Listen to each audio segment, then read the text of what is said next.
இந்தியாவை வழிநடத்தக்கூடிய தகுதி படைத்தவராக முதலமைச்சர் செல்வி ஜெயலலிதா மீண்டு வருவார் என்றும், கருணாநிதியின் சூழ்ச்சியால் போடப்பட்ட பொய் வழக்கை தகர்த்தெறிவார் என்றும் மதுரை ஆதீனம் மற்றும் பல்வேறு அரசியல் கட்சி தலைவர்கள் கருத்து தெரிவித்துள்ளனர். தமிழகத்தின் சாபக்கேடு என்று தனது சகாக்களாலேயே வர்ணிக்கப்படும் கருணாநிதி தனது அரசியல் எதிரிகளை ஒழிக்க குறுக்கு வழியை நாடுவார் என்பது அனைவரும் அறிந்ததே. முதலமைச்சர் செல்வி ஜெயலலிதாவுக்கு எதிராக தீய சக்தி கருணாநிதி தொடர்ந்த பொய் வழக்கில் பெங்களூரு சிறப்பு நீதிமன்றம் அளித்த தீர்ப்புக்கு பல்வேறு தரப்பினரும் தங்களது அதிருப்தியை தெரிவித்த வண்ணம் உள்ளனர். சட்ட விதிகளுக்கு உட்படாமலும் மனித உரிமைகளை மதிக்காமலும் தீர்ப்பளிக்கப்பட்டிருப்பதாக சட்ட வல்லுநர்களும் மனித உரிமை ஆர்வலர்களும் கருத்து வெளியிட்டுள்ளனர்.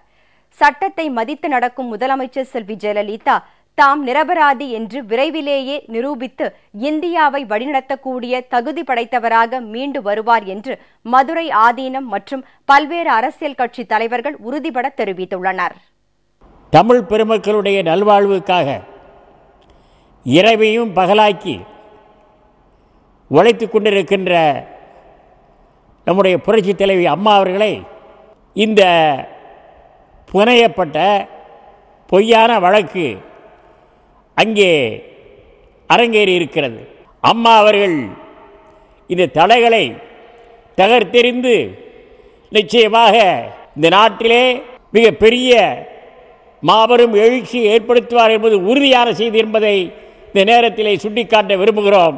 உலகத்துக்கே ஒரு முன்னுதாரணமாய் தமிழகம் விளங்குகிற வகையில் ஏழை எளிய மக்களுக்கு நடைமுறைப்படுத்தி அவர்கள் இதயங்களிலெல்லாம் அசைக்க முடியாத ஒரு மாபெரும் மக்கள் சக்தியாக விளங்கி கொண்டிருக்கிற அம்மா இந்த வழக்குகளையும் நிச்சயம் தகர்த்து மீண்டும் அவர்கள் தமிழகத்தின் ஆட்சியிலே மட்டுமல்ல அதற்கும் மேலாகவும் அவர்கள் பெரும் பொறுப்புகளை பெறுகிற அந்த வாய்ப்பை எட்டுவார். மக்கள் சிம்மாசனத்திலே என்றைக்குமே, மக்கள் இதயங்களிலே என்றைக்குமே அவர்கள்தான் முதலமைச்சர்.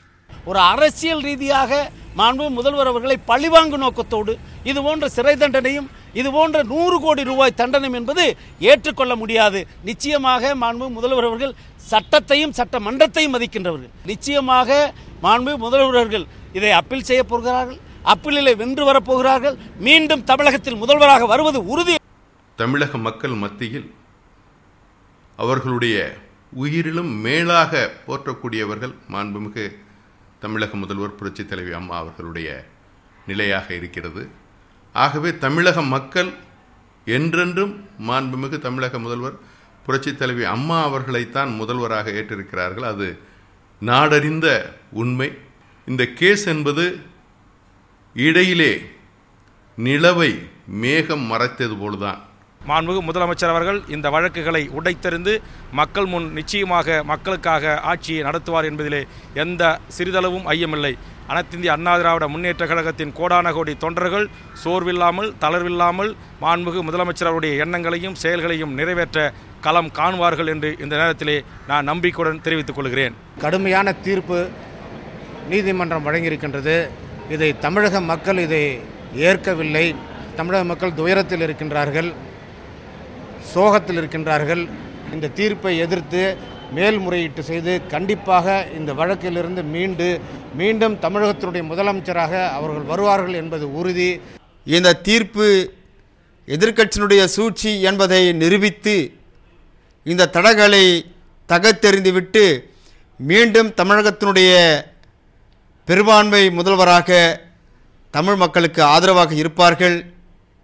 இன்னும் சொல்லப்போனால் அகில இந்தியாவை வழிநடத்துகின்ற ஒரு மாபெரும் தலைவராக வரும் காலங்களில் இருப்பார்கள். பெங்களூர் சிறப்பு நீதிமன்றம் வழங்கியிருக்கிற தீர்ப்பு தவறானது. அரசியல் காழ்ப்புணர்ச்சி காரணமாக, அரசியல் சூழ்ச்சி காரணமாக எதிரிகளால் புனையப்பட்டிருக்கிற அந்த வழக்கில் தவறான தீர்ப்பு வழங்கப்பட்டு சிறைப்படுத்தப்பட்டிருக்கிற நம்முடைய அம்மா அவர்கள் இன்னும் ஒரு சில நாட்களில் விடுதலை ஆவார்கள். சட்டத்தின் துணை கொண்டு தர்மமும் நீதியும் வெல்லும். தமிழகத்திலே வாழுகின்ற 7.5 கோடி தமிழர்களும் மனம் குமுறலிலும் அழுது புலம்பிக் கொண்டிருக்கின்றார்கள். நீதிமன்றத்தில் கொடுக்கப்பட்ட தண்டனையானது கொடூரமானது, தேவையற்றது. வேண்டுமென்றே முதலமைச்சர் அவர்களை பழிவாங்கும் நோக்கில் கொடுக்கப்பட்ட தண்டனையாகும். இது நிரந்தரம் அல்ல. மேல்முறையீடு செய்து நிச்சயமாக மீண்டும் தமிழகத்தை காப்பாற்றுகின்ற லெவலிலே முதலமைச்சர் அவர்கள் மீண்டும் வருவார்கள், வெற்றி வாகை சூடுவார்கள். அனைத்து தடைகளையும் முறியடித்து பலமுறை முதலமைச்சராக வந்த மாண்புமிகு அம்மா அவர்கள் மீண்டும் இந்த தடைகளை எல்லாம் முறியடித்து தமிழகத்தினுடைய முதலமைச்சராக மட்டுமல்லாமல் நாட்டினுடைய பிரதமராக வருவதற்கு அவர்களுக்கு மக்களிடத்தில் ஆதரவையும் ஏற்படுத்தி கொடுக்கும் என்று நாங்கள் தினமாக நம்புகின்றோம். அதிமுகவின் பொதுச் செயலாளர் டாக்டர் ஜெயலலிதா அவர்கள் தடைகள் பலவற்றையும் உடைத்து மீண்டும் தன்னை முழுமையாக நிரூபித்து வருவார். தீர்ப்பு, பெங்களூரு தீர்ப்பு, இது தீர்ப்புதானே ஒழிய நிரந்தர தீர்ப்பல்ல.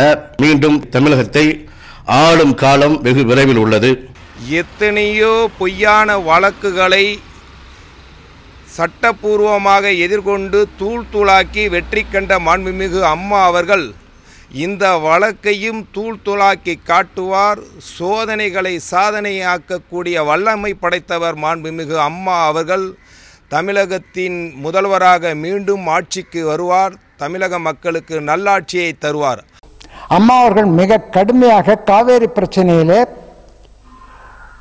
சண்டை போட்டு தமிழகத்தினுடைய உரிமைகளை நிலைநாட்டிக் கொண்டிருக்கிற நிலையில் நிலைநாட்டிட்டார், மேற்கொண்டு நடவடிக்கை எடுத்துக்கொண்டிருக்கிறார் என்ற நிலையிலே அதை தடுத்து கொண்டிருக்கிற, அதை தங்களுடைய சொந்த விரோதமாக எடுத்துக்கொண்டிருக்கிற கர்நாடக மாநிலம் இப்படி தீர்ப்பு கொடுத்திருப்பது என்பதை மக்களால் புரிந்து கொள்ள முடிகிறது. தமிழகத்தினுடைய நடுத்தர வர்க்கத்தினருக்கும் அன்றாட உழைத்தால்தான் உணவு என்ற நிலையில் இருக்கிற ஏழைகளுக்கும் வழிகாட்டுகிற ஒரு ஆட்சியை நடத்துகிற தலைவி என்ற அளவில் அம்மா என்று எல்லோராலும் மதிக்கப்படுகின்ற, உலகம் முழுவதிலும் வாழும் அத்தனை தமிழர்கள் இல்லங்களிலும் ஒரே கண்ணீரும் கம்பளையுமாகத்தான் காட்சியளித்தனர்.